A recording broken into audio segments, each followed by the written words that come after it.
Hello and welcome to our KSP Career. Yes, in this episode, while we're waiting for all these transfer windows to do, we are gonna get into space tourism. Yes, and we are gonna do it Blue Origin style. Yes, Blue Origin has been quite a willy lately, with a lot of takedowns and trying to stop NASA and SpaceX. So I figured, well, while they're already hot news, might as well, you know, do a mission their style, meaning willies shall be flying. And yes, so we need to have at least one crew and one passenger going up to kick off our space tourism. Help Tito Kerman visit space. We can do that quite easily now, can't we? Alright, let's get into the speed build. I'm gonna try and make it look similar to the Blue Origins, I think it's called New Shepard. Yeah, except this one, guys, will be orbital. Because, well, New Shepard, come on, guys, it's a joke. New Shepard and orbital flight, yeah, I think that's gonna take them quite a while. So first we need to create a nice, big, aerodynamic tip, which is, you know, shaped as it's supposed to be shaped. Then we put a nice decoupler, and then we put a long engine shaft right underneath it. Something like that. Oh boy. Yeah, I could take that one and it would still look amazing. I mean, these are still SpaceX parts, so I'm actually thinking I'm gonna go like this. Yeah, so nice long straight shot with an aerodynamic tip. You know, we're doing it Blue Origin style. So, yeah, alright, there we go. Now, is that a willy or what am I thinking? Okay, let's see. Now, and then, however, we have 2,556 meters per second. So we need to put in a couple more things for the Kerbalism to stay normal and all those wonderful things, which originally, granted, are not there on the New Shepard, but at least it will be here for, you know, reasons. Anyway, we want to be putting the shielding, then a few batteries as well. And then a bunch, well, 2 photovoltaic panels. The important is to stay true to the original, you know, shape and intent of the Blue Origins New Shepard. I mean, the New Glenn should be, I guess, orbital, but I'm not trying to reproduce New Glenn because, well, New Shepard is just so much more fun to actually recreate. Yeah, and while I'm just pondering in terms of waste and food and water and whatnot, yeah, there we go, some transmitters. I mean, we want to make it as aerodynamic as possible because, well, yes. Alright. And for purists, yes, I could get the, you know, mod for the Blue Origin, but I really don't feel like it. So this one will do quite nicely. There we go.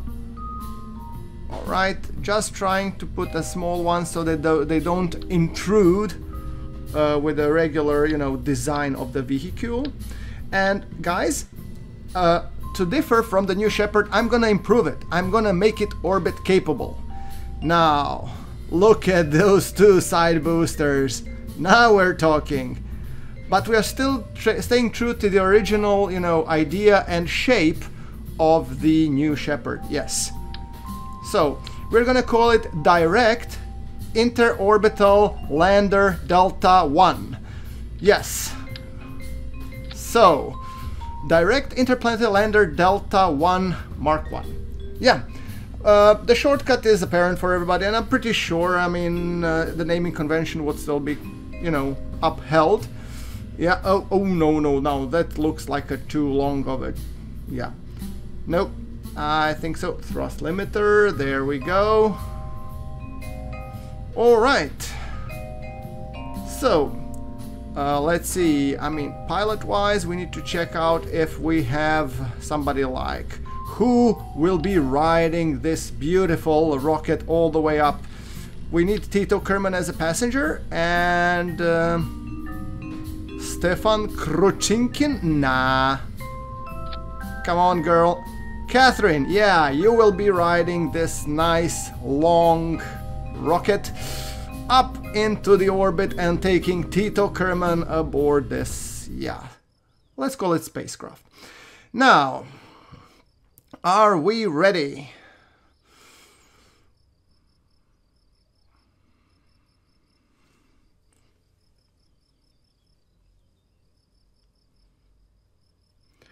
Alright, let's roll out direct interplanetary lander Delta 1, Mark 1. Yeah, I'm not going to use a shortcut if that's what you were wondering. Anyway, let's wait until dawn and then launch this.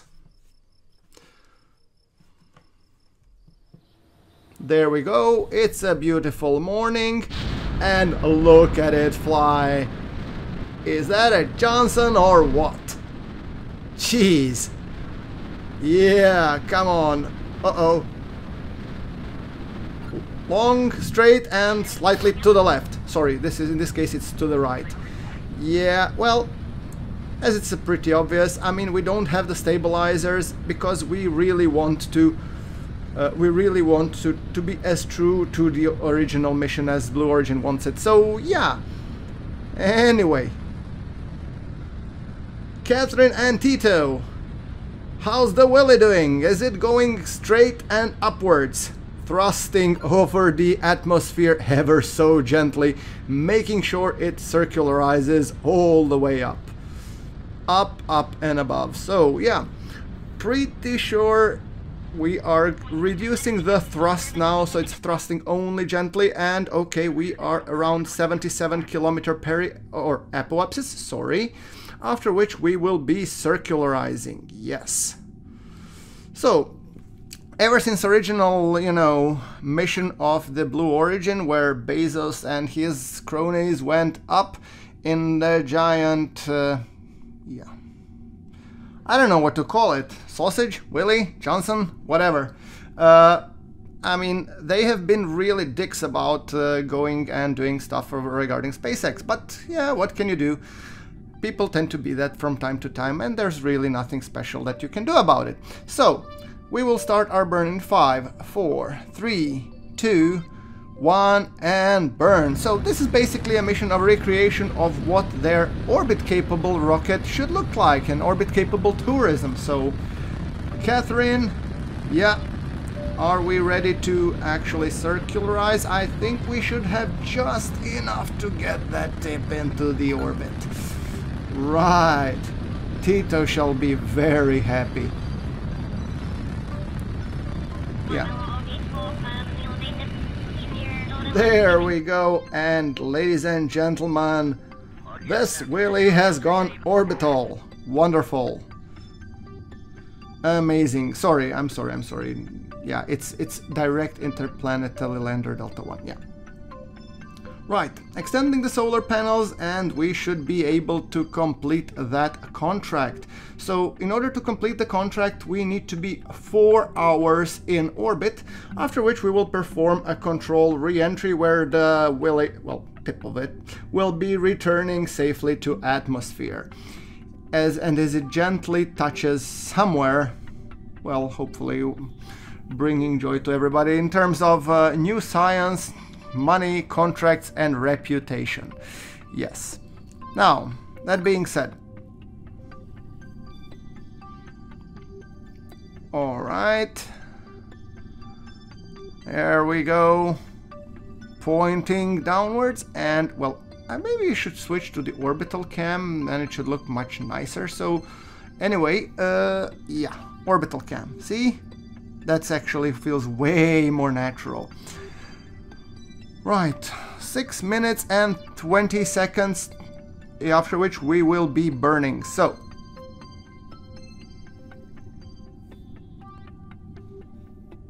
there we go.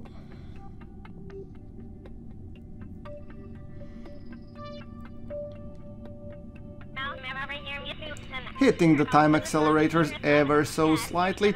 I mean, the burn should be very, very slight. because we need to just circularize a little bit to make it very nice and round, and that should hopefully, you know... I do want to make it, you know, nice and round, so yeah. Okay, turn it. There you go. Okay. There we go. Beautiful. I think I overshot it by a little bit, but okay, time remaining 3 hours and 59 seconds, or 59 minutes. So, yes, the focus is on this little pecker, and then let's do a couple of circles, after which everybody will be satisfied in terms of contracts, and then we shall be returning back to Kerbin. Yeah, basically why we needed to do it, because our orbit periapsis needed to be above 75 kilometers, and as you can tell, now more than ever the contract is done and we need to recover Tito back to Kerbin. So, and I was thinking actually that it would be really cool if we could land it somewhere close to the, you know, KSC. So I figured might as well do another 2 circles around, after which we shall be bringing this thing down. I wonder if the Blue Origin will ever do laps and do a couple of them, because when they do it will be like, whoa, we are so awesome, and SpaceX is obviously so dangerous. Right, I mean, I gotta hand it to them. I mean, SpaceX are doing things the Kerbal way, and I think actually eventually they'll succeed. I'm a big fan, don't get me wrong. I mean, I'm a big fan of anything space. However, I mean, the latest things that these guys were doing, and by these guys I mean the Blue Origin, that's really not the way you should be doing, I guess. I mean, seriously. Try to lead with science rather than with lawsuits and complaints. This is like a little kid bitching, you know, going like, oh, don't wanna play anymore. Well, what can you do? Doesn't matter, I guess it's their right, so whatever.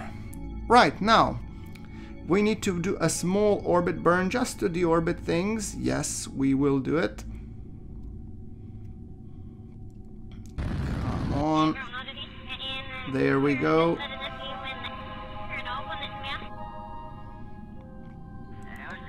So, our periapsis is 33 kilometers and we shall be going back to Kerbin.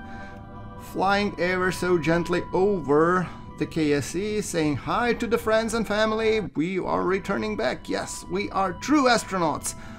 Unlike those on, well, yeah, that are just boasting with the suborbital flights and doing the Kármán line thing. I don't know.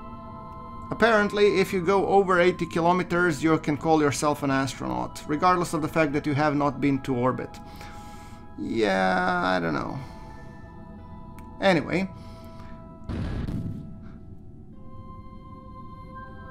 There we go, and now we shall be returning. So, I think we need to lift the tip, and then we shall be going back. I mean, we have 0 meters per second more, so I guess we should be decoupling. Yeah, we have lipped the tip, and now we will be returning the tip ever so gently. Oh, sorry, I meant capsule. Yes. Well, you know, it's really hard. Right. Anyway, sorry. Sometimes it's hard to do this mission with a straight face. Seriously. Now, we shall be re-entering the atmosphere. Let's take a nice position and watch this get gently roasted as we are returning back to Kerbin. Hitting the time accelerators ever so gently, and look at it, and it's even pink. Wonderful. Okay, getting red due to the heating. Coming ever so gently inside of the atmosphere. Yep. And there's a little bit of wobble, but I guess that's normal. I mean, after all, you know, dynamic pressure, hot plasma, and all that jazz. Right, so we are coming in, and I'm running out of the things to say, to be perfectly honest with you. So, yeah, let's time accelerate this ever so slightly. Oh, and we have graphic glitches. Yay! Oh, is that our shadow below? That certainly looks like our shadow. Oh, that's a nice picture. There we go, ever so gently, and we are almost, well, we're now subsonic, and we are going back to Kerbin. Catherine and Tito are coming back in a very nice aerodynamically shaped capsule that will be returning to Kerbin sooner rather than later. So yeah, well, anyway, this mission was sort of like a, you know, filler, intermittent content, call it whatever you want. Or just plain mockery if you want to, I mean, I don't care.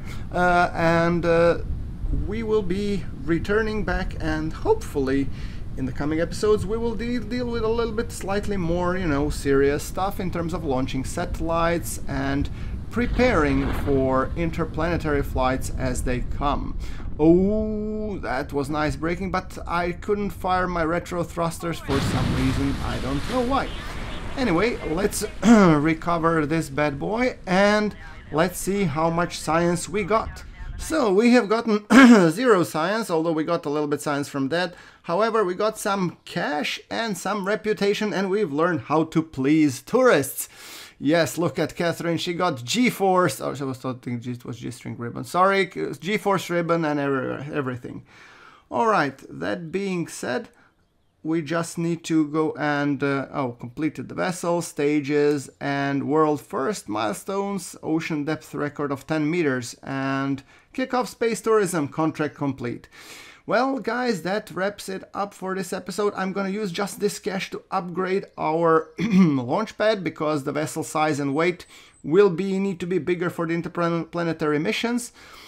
And I think it's a good place as any to wrap up today's episode. So once again, guys, thank you very much for watching. Like if you like the episode, hit subscribe for more interplanetary launches, and I will see you in the next one. Thank you very much for watching. This is GrunfWorks signing off.